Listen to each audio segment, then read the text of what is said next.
México, principios del siglo XX. Un país que brillaba bajo la luz de la modernidad, con trenes que cruzaban su vasto territorio y ciudades iluminadas por electricidad. En el ocaso del Porfiriato, el país parecía brillar con un progreso innegable, pero bajo esa fachada se gestaban fuerzas implacables que cambiarían el destino de la nación. La huelga de Cananea en 1906 y la masacre de Río Blanco en 1907 no fueron simples protestas, fueron gritos de un pueblo que ya no soportaba la explotación y la opresión. Obreros y campesinos, empobrecidos y marginados, alzaron sus voces, enfrentándose a un régimen que respondió con sangre y represión. Los ecos de la crisis económica de 1907 resonaron en todo el país. El peso mexicano, antes símbolo de estabilidad, comenzó a tambalear y la confianza en el Porfiriato se desmoronaba, tanto en México como en el extranjero. Los días de Porfirio Díaz como líder indiscutible estaban contados. Los salarios caían, la pobreza aumentaba y los trabajadores se alzaban en un clamor imparable. Mientras tanto, nuevos líderes surgían en el horizonte.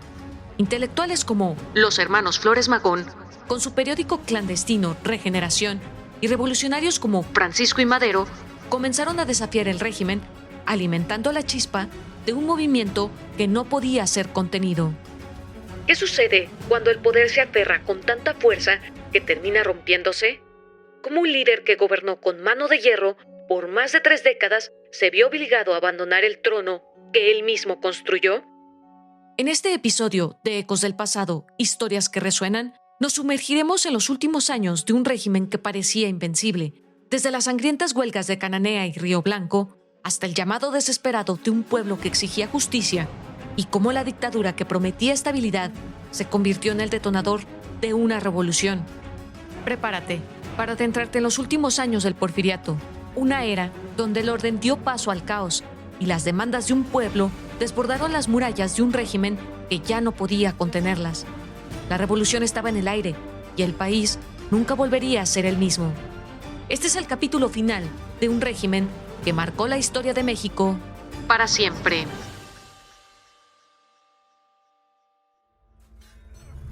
¿Qué sucede cuando el pasado se niega a ser olvidado?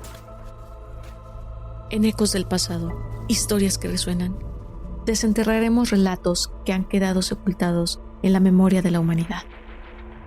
Acompáñanos en un viaje a través del tiempo, donde cada episodio te revelará un secreto, una historia que aún resuena en los ecos del ayer. ¿Estás listo para escuchar lo que la historia tiene que decir?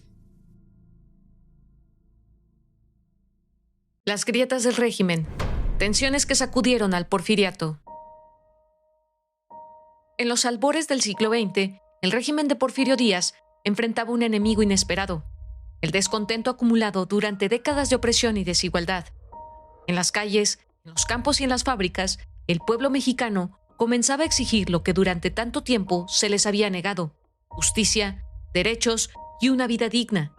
El orden que Díaz había construido con mano de hierro comenzaba a mostrar grietas. En el ámbito político, la prensa opositora comenzaba a ganar fuerza. Publicaciones como El Hijo del Aguizote denunciaban las injusticias del régimen, dando voz a una creciente clase media que exigía cambios. Porfirio Díaz, aunque consciente del descontento, creía que su control del ejército y su habilidad para negociar con las élites eran suficientes para mantener el orden. A pesar de estas señales de descontento, Díaz continuó consolidando su poder. En 1904, extendió el periodo presidencial de 4 a 6 años, una reforma que muchos vieron como un intento de perpetuarse en el cargo. Mientras tanto, en el ámbito internacional, México era presentado como un ejemplo de estabilidad y progreso, gracias a los esfuerzos de Díaz por fortalecer la imagen del país ante las potencias extranjeras. La minería y la industria petrolera continuaban siendo pilares de la economía nacional. Sin embargo, la concentración de las riquezas en manos de las élites, en su mayoría extranjeras, alimentaban un creciente resentimiento entre los sectores populares. Las tensiones no surgieron de la noche a la mañana. Durante años, los obreros, campesinos e intelectuales habían soportado condiciones inhumanas, pero fue en 1906, en Cananea, Sonora, donde las primeras llamadas de la rebelión se encendieron. En esa pequeña pero importante ciudad minera, los trabajadores explotados por empresas extranjeras se alzaron en huelga, exigiendo salarios justos y mejores condiciones laborales. La respuesta del régimen fue brutal. La huelga terminó con decenas de muertos, heridos y líderes encarcelados. La huelga de Cananea fue más que una protesta laboral. Fue el primer desafío directo al sistema económico y político que Díaz había construido. Cita: The Life and Times of Pancho Villa, de Friedrich Katz. Un año después, en 1907, la fábrica textil de Río Blanco en Veracruz se convirtió en el escenario de otro acto de resistencia. Miles de trabajadores, agotados por jornadas interminables y sueldos miserables, decidieron alzar la voz, pero nuevamente el régimen respondió con violencia. La masacre de Río Blanco dejó un rastro de sangre que manchó aún más la reputación de Díaz, evidenciando desprecio hacia las clases trabajadoras. Río Blanco fue un recordatorio brutal de que la modernización del porfiriato no incluía a quienes la habían hecho posible. Cita: Zapata and the Mexican Revolution, de John Womack. Además de las huelgas, el régimen enfrentó una crisis económica devastadora. El pánico financiero de 1907, originado en los Estados Unidos, impactó severamente a las empresas extranjeras establecidas en México, especialmente aquellas vinculadas a la minería, la industria textil y los ferrocarriles. Las inversiones se redujeron drásticamente, los salarios se desplomaron y miles de trabajadores perdieron sus empleos. En los campos, la caída en los precios internacionales de los productos agrícolas sumió a los campesinos en una pobreza aún mayor. Las empresas extranjeras, que habían sido aliadas clave del porfiriato, comenzaron a presionar al régimen para que reprimiera cualquier movimiento de resistencia que afectara su producción. Los grandes terratenientes y empresarios también enfrentaron pérdidas económicas, lo que aumentó la presión sobre Díaz para controlar la situación. Sin embargo, la crisis afectó la percepción del régimen tanto dentro como fuera del país. Lo que alguna vez fue visto como un modelo de estabilidad comenzó a ser criticado por su incapacidad para proteger a la mayoría de los mexicanos de los efectos devastadores de una economía global en colapso. El pánico de 1907 expuso las fragilidades del modelo económico del porfiriato, que estaba basado en la dependencia de inversiones extranjeras y la explotación de su propia gente. Cita: Los orígenes de la industrialización mexicana, de David A. Brading. En el verano de 1908, los campesinos de todo el país padecieron una intensa sequía que se extendió desde Sonora hasta los estados sureños como Chiapas. Las malas cosechas de años anteriores, aunado a la severidad de la crisis económica mundial y ahora con esa sequía, hicieron que México se viera en escasez de alimentos y más adelante un aumento del desempleo, ocasionado por los bajos salarios en la industria y el comercio. La crisis económica, unida a las rebeliones de Cananea y Río Blanco, no solo expuso las fallas del régimen, sino que también dejó claro que la estabilidad prometida por Díaz estaba construida sobre bases frágiles. El pueblo mexicano, agotado y empobrecido, comenzaba a perder el miedo, mientras que la confianza internacional en el régimen de Díaz se desmoronaba. Estas tensiones, marcadas por sangre, lucha y resistencia, no solo expusieron las fallas del régimen, sino que también demostraron que el pueblo mexicano estaba listo para desafiar al poder. Las grietas en el imperio de Díaz eran ya imposibles de ignorar. Las llamas de la rebelión no harían más que crecer. La llamada de la oposición, el auge de los rebeldes. A medida que las tensiones crecían en los campos y las fábricas, una nueva fuerza comenzaba a emerger: la oposición organizada. Los días de silencio absoluto bajo el régimen de Díaz estaban contados, desde las páginas de un periódico clandestino hasta los discursos de hombres dispuestos a arriesgarlo todo. México comenzó a escuchar las voces de quienes clamaban por justicia, democracia y un cambio radical. Entre las figuras más influyentes de este despertar se encontraban Ricardo, Enrique y Jesús Flores Magón. Estos hermanos, provenientes de Oaxaca, se convirtieron en el alma del movimiento liberal que desafiaba abiertamente al régimen. Su periódico, Regeneración, era un manifiesto contra la tiranía, denunciando los abusos del gobierno y llamando al pueblo a levantarse. Regeneración se distribuyó clandestinamente, llegando a miles de lectores en todo el país y más allá de sus fronteras. Aunque perseguido por las autoridades, el periódico inspiró una nueva generación de rebeldes, dispuestos a cuestionar el poder de Díaz. Los hermanos Flores Magón no solo denunciaban, sino que también proponían un México libre de explotación, con justicia para todos. No hay tiranía que pueda sostenerse eternamente, ni pueblo que no se levante cuando su dignidad ha sido pisoteada. Cita: Editoriales de Regeneración, de Ricardo Flores Magón. Mientras los hermanos Flores Magón combatían con palabras y organización, otra figura emergía en el panorama político: Francisco I. Madero. Proveniente de una familia acomodada de Coahuila, Madero representaba un contraste con los líderes revolucionarios tradicionales. Su educación en Europa y en Estados Unidos le dio una perspectiva única y su llamado a las elecciones libres resonó en todo México. Madero creía firmemente en la democracia y en el derecho del pueblo a elegir a sus gobernantes. En 1909 fundó el Partido Nacional Antirreeleccionista, marcando el inicio de un desafío político directo contra el régimen. Su libro, La sucesión presidencial, en 1910, fue un llamado a la acción, denunciando el autoritarismo de Díaz y proponiendo un cambio pacífico a través de las urnas. Solo la democracia puede salvar a México de los males que lo aquejan. Es el deber de cada ciudadano luchar por la libertad. Cita: La sucesión presidencial, en 1910, de Francisco I. Madero. Pero Díaz no estaba dispuesto a ceder el poder. Mientras el mensaje de Madero ganaba terreno entre los mexicanos, el régimen intensificaba su persecución, buscando silenciar cualquier voz que amenazara su control. Sin embargo, ni las amenazas ni la censura lograron detener el impulso de un movimiento que crecía con cada día que pasaba. Mientras el país mostraba signos de descontento y pobreza, Díaz mostraba otra imagen de México en la prensa internacional. En una entrevista a James Krillman de The Pearson's Magazine, señaló que el país se encontraba en una etapa de prosperidad y libertad política, que permitiría que la oposición formara nuevos partidos políticos y participaran en la contienda de los diversos cargos de elección popular para la jornada de 1910. El pueblo mexicano está listo para la democracia, sin embargo, necesita estabilidad antes de alcanzar esa meta. Cita: The Pearson's Magazine. Palabras de Porfirio Díaz a James Krillman. Estas palabras, aunque aparentemente optimistas, también reflejaban una realidad. Díaz sabía que su régimen estaba entrando en una etapa crítica. Las tensiones entre modernización y descontento social estaban a punto de alcanzar un punto de quiebre. En todo el país se formó una gran euforia popular de cara a las elecciones. Sin embargo, para los hombres cercanos a Porfirio, quedó claro que se trataba de una declaración para el exterior, pues se crearon comités de acción política y los liberales presentaron candidatos para los puestos de elección popular.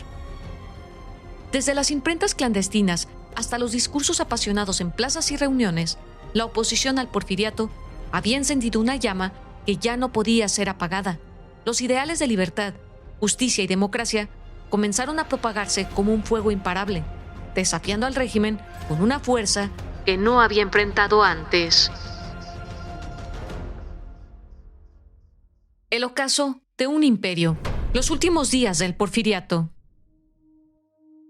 El año de 1910 marcó un punto de no retorno para el régimen de Porfirio Díaz. Tras décadas de gobernar con mano de hierro, el orden que había construido comenzó a derrumbarse. El detonante fue el proceso electoral más controvertido en la historia del porfiriato. Díaz, que había declarado estar dispuesto a retirarse, manipuló las elecciones para mantenerse en el poder una vez más, pero esta vez el pueblo no lo aceptaría en silencio. Francisco I. Madero, el líder emergente de la oposición, no solo desafió el fraude electoral, sino que también se convirtió en el símbolo de un México que anhelaba un cambio. Tras ser encarcelado por órdenes de Díaz, Madero logró escapar y refugiarse en Estados Unidos, desde donde redactó el histórico Plan de San Luis. Este documento no solo denunciaba las irregularidades electorales, sino que también hacía un llamado abierto a las armas para derrocar al régimen. El pueblo mexicano, cansado de soportar un gobierno despótico, debe tomar el destino en sus manos y luchar por su libertad. Cita: Plan de San Luis, de Francisco I. Madero. El llamado de Madero resonó en todo el país. En las comunidades rurales y urbanas, La consigna era clara: el fin de la dictadura. Los enfrentamientos armados comenzaron a multiplicarse, marcando el inicio de un conflicto que transformaría a México para siempre. Díaz, enfrentado a una resistencia organizada y un creciente rechazo internacional, comprendió que su tiempo había llegado a su fin. En mayo de 1911, Porfirio Díaz renunció a la presidencia y partió al exilio en Francia. Su salida marcó el final de una era que había definido a México durante más de 3 décadas. En su partida, dejó un país profundamente dividido, con un legado de progreso y represión que resonaría por generaciones. El exilio de Díaz fue el epílogo de su imperio, pero también el prólogo de la revolución que sacudiría los cimientos de la nación. Los últimos días del porfiriato fueron el preámbulo de un México que despertaba, dispuesto a luchar por la libertad y la justicia que durante tanto tiempo les habían sido negadas. Herencia y contradicciones. El legado del porfiriato. El porfiriato llegó a su fin con la partida de Porfirio Díaz al exilio, pero su impacto perduraría en la memoria colectiva de México. Su legado fue un mosaico de contradicciones, avances innegables en infraestructura y economía, pero opacado por las desigualdades sociales y una opresión implacable. Las huellas de este régimen definieron al país que enfrentaría la Revolución Mexicana. Durante su régimen, México vivió una transformación económica y material. Ferrocarriles cruzaron el país, conectando regiones que antes estaban aisladas. La electrificación iluminó las ciudades principales y grandes construcciones como el Palacio de Bellas Artes y el Monumento a la Independencia fueron símbolos del progreso que Díaz quiso proyectar al mundo. Sin embargo, estos logros no alcanzaron a la mayoría de los mexicanos, quienes continuaban viviendo en la pobreza y la exclusión. El porfiriato fue una época de grandes luces, pero también de largas sombras. Cita: El porfiriato, la vida política, de Daniel Cosío Villegas. El régimen también dejó un impacto duradero en la economía. Bajo el mando de Díaz, el peso mexicano alcanzó una estabilidad que rivalizó con las principales monedas del mundo. Sin embargo, esta prosperidad estaba anclada en la dependencia de inversiones extranjeras y el modelo extractivo que benefició principalmente a las élites nacionales y extranjeras. En el ámbito social, las mujeres comenzaron a ocupar roles más destacados, rompiendo barreras en profesiones como la medicina y la educación. Aunque estas historias de progreso eran excepciones en un régimen caracterizado por la desigualdad, sentaron las bases para los movimientos feministas que emergerían en las décadas posteriores. El porfiriato fue el inicio de una larga lucha de las mujeres por ocupar espacios en una sociedad que les había dado la espalda.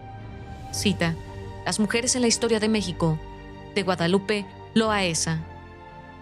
Sin embargo, detrás de cada logro había un costo: la represión de cualquier disidencia política, la explotación de los trabajadores y la marginación de las comunidades indígenas dejaron cicatrices profundas que se convertirían en las principales demandas de la Revolución Mexicana.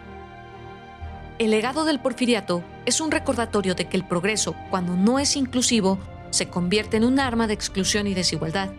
Mientras México avanzaba hacia la modernidad, las grietas de la injusticia social se ampliaban, marcando el camino hacia un conflicto que transformaría para siempre la historia de la nación.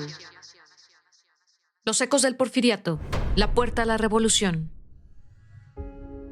El régimen de Porfirio Díaz marcó una era de contrastes profundos. Bajo su mando, México experimentó una modernización sin precedentes, pero también soportó las cargas de la represión y la desigualdad. Los últimos años del porfiriato fueron un clímax inevitable, un momento donde las tensiones acumuladas por décadas finalmente encontraron un punto de ruptura. Desde las huelgas sangrientas de Cananea y Río Blanco hasta el auge de líderes revolucionarios como Francisco y Madero, cada evento fue un eslabón en la cadena que conduciría al colapso del régimen. La modernización y la estabilidad económica, que alguna vez fueron los orgullos del porfiriato, ya no pudieron sostenerse ante el rugir de un pueblo que reclamaba justicia y libertad. Porfirio Díaz, el hombre que había prometido orden y progreso, enfrentó el peso de un pueblo que se negaba a seguir callado. Su exilio en Francia fue la caída simbólica de un régimen que, aunque había moldeado al México moderno, no logró incluir a todos en ese progreso. Pero más allá de su partida, el porfiriato dejó cicatrices profundas que definirían los conflictos venideros. El porfiriato construyó un México moderno, pero también dejó en pie un volcán de desigualdad que estaba destinado a estallar. Cita: El espejo enterrado, de Carlos Fuentes. Sin embargo, este no es solo el fin de una era, sino el inicio de un cambio radical. Las voces que se alzaron contra la dictadura no eran un susurro aislado, sino el eco de un pueblo entero que buscaba un nuevo destino. Cada huelga, cada discurso y cada rebelión fueron los tambores de una revolución que estaba a punto de comenzar. El final del Porfiriato no fue un simple cierre de un capítulo en la historia de México, fue el inicio de una transformación, una revolución que definiría los valores, las luchas y el futuro de una nación. Mientras Díaz partía hacia el exilio, el país que dejaba atrás estaba listo para una lucha que cambiaría su destino para siempre. Así terminamos esta saga de la controvertida y marcada vida de Porfirio Díaz y su régimen que marcó a la sociedad y economía de México. Pero el eco de esta historia nos llevará hacia una nueva batalla.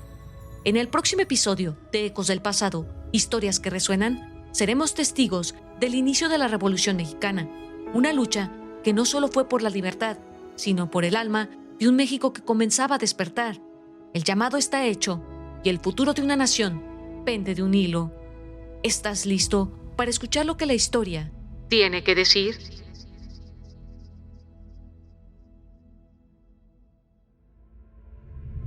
Recuerda, el pasado no es solo un registro de lo que fue, sino una parte viva de lo que somos. Cada historia que compartimos en Ecos del Pasado es un recordatorio de que el tiempo puede sepultar los hechos, pero nunca podrá silenciar sus ecos. Si has sentido la vibración de estas historias en tu interior, si has escuchado el llamado del pasado, te invitamos a unirte a nosotros en nuestro próximo episodio, porque aún quedan muchos ecos por descubrir, muchas historias por desenterrar, y juntos seguiremos explorando las memorias que resuenan en los rincones olvidados de la humanidad. Hasta entonces, mantén los oídos atentos y la mente abierta, porque nunca se sabe cuándo el pasado volverá a hablar.